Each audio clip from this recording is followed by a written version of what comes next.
Tombalacıklar, şimdi biz oynayacağımız oyun. Ben başlayayım. 1, 2, 3, 4, 5, 6, 7, 8, 9, 10. 9, 8, 7, 6, 5, 4, 3, 3, 2, 1. Endi Hatice bakar. Çekilinmez. 2, 3, 4, 4, 5, 6, 7. 6, 7, Yaş Hatice daha küçücük. 8. Elmas çekil kızım. 6, 7, 5 son olacak. 7, 8, 9, 10. Endi elmascık. 1, 2, 3, 4. O elmascık tavşancık gibi atlay. Say kızım.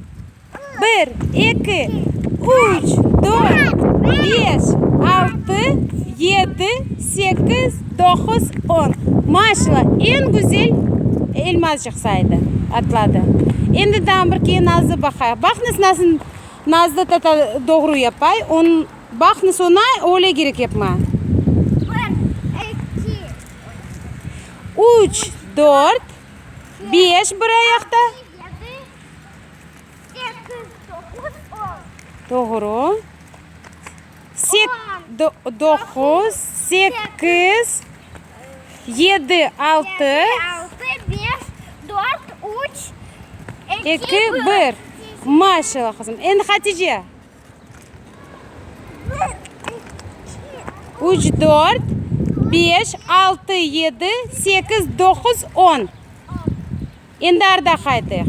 10, 9, 8,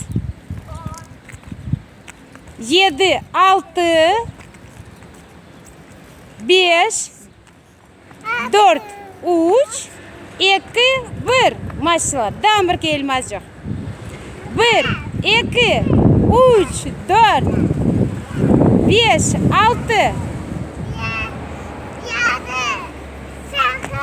8, 9, 10. Maşallah maşallah. 10. En güzel elmazcık oynay.